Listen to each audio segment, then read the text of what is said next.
He loves to talk politics, and he wants to be Prime Minister. But first, Josh Bortolotti needs to get through elementary school. Josh is 11 years old, and he dreams of leading this nation someday, and his inspiration is his 3-year-old sister. Josh Bortolotti is a grade 6 student at Osgood Public Elementary School. Good morning, Josh. Morning. Let's start with you telling me about your sister. Well, she's really energetic, and I find that I have to play with her a lot. And what is it about your sister that got you interested into politics? Well, when the tragedy came, when she was diagnosed with mild autism, I knew my sister was brilliant. It made me so mad that somebody thought she wasn't perfect. Your sister was diagnosed with autism, and how old was she? She was Roughly. turning 3 that year. Okay. And what made you mad? Well, the first thing that made me mad was that she diagnosed with it, The second thing that made me mad was that there was a long waiting list. And what made me even more mad is that there's an age 6 cutoff from therapies. Like the day they turn 6, their birthday, it's not, instead of partying, it's cutting off. Okay, what is that? They believe there's no hope after 6. Okay, what does that mean, that there's a cutoff at the age of 6? So your sister can have treatment up until 6. Okay, and what is the treatment we're talking about? ABA, Applied Behavioral Analysis. Right, and what is that? One-on-one intensive training. With a therapist? Yes. So is this basically a speech and sort of connection between thinking and talking, or? It's not changing her personality. Right. It's like she actually thinks it's fun. She doesn't know she's learning. And I gather it's not free. You don't have to pay for it. If you want it right now, Yeah. it costs up to $80,000 a year, and that's discrimination. And also that it's not the autism isn't even under Medicare. It's not considered a health problem, and it is a health issue. It's under the Department of Social Services, and the Social Services looks after the homeless. So you see your sister in the condition that she has, diagnosed with her diagnosis, and you've seen her receive some treatment, and you come to the realization that she's not going to qualify. So is that basically what got you interested in getting active politically? Well, it started one day. I went to check the mail, and I saw this flyer of Pierre Poilievre when he won. Pierre Poilievre, is he your MP? Yes, Okay. in Carleton. Mm-hmm. And he said, if you have any concerns or problems, please feel free to contact me at my open house constituency office. Right. And so I raced home and showed my mom, and she said okay. She got me dressed up, and we went there, and he sat down very interested in what I had to say. Mm-hmm. And he didn't like that. He has been very supportive of my lobbying efforts. And then he referred me to my provincial member of parliament, John Baird. Mm-hmm.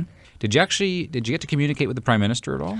Yes, I wrote a letter to him. He took the time out of what's going on right now to write me back, and that says a lot about the man. That was good of him, yeah. What did he say? He told me, I'm sorry I can't meet with you right now because of all things going on, but he was very impressed with me, and he gave me his exact signature. Well, that's good. And what about your issue? Because obviously, I take it you were bringing up your sister's autism with these people, right? And generally speaking, what do they say to you? Well, they're surprised. If that was a grown man, it would still be good. But since I'm such a little kid, I can do all this stuff. Right. Because you can't even vote, right? No. Were you surprised they gave you that much time? Yeah, a little bit. I'm glad they did. So you've decided, as an end result of all this, that you want to be Prime Minister someday? Yeah, because before her diagnosis, I knew I was destined to do great things. And after this, I realized that great thing is to become Prime Minister. Really? What's your plan?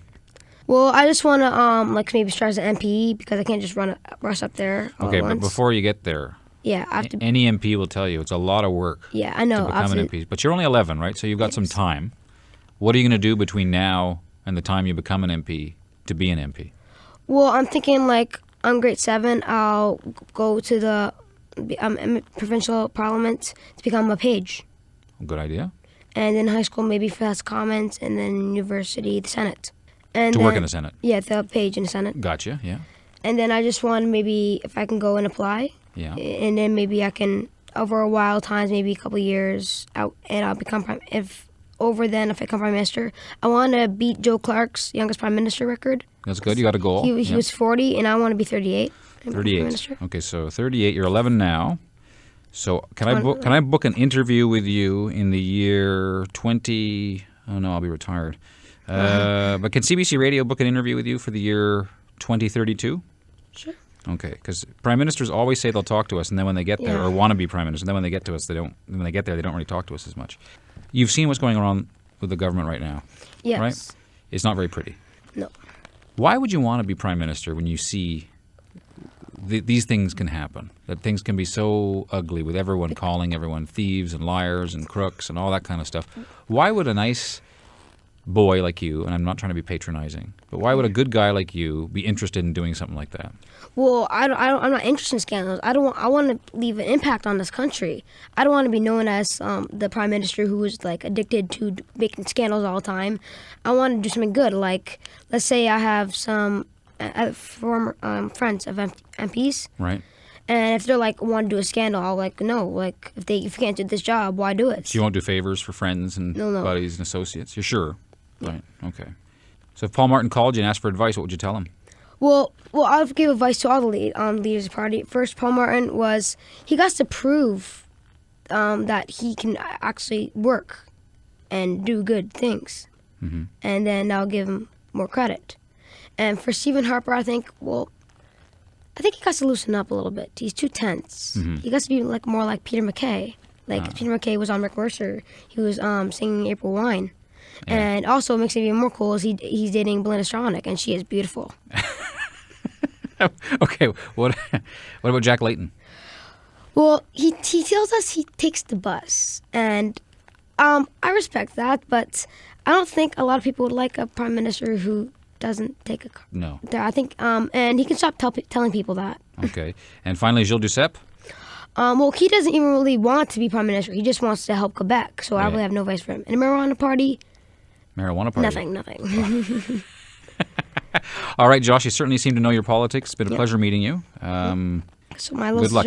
my little sister's my soulmate. What do you mean? And that's what because everybody's trying to search for it, but that's what I want to help her. And that's why you want to be prime minister. Well, that's another reason. It's been a pleasure meeting you, and I will see you, or somebody will see you, at this building in 2032.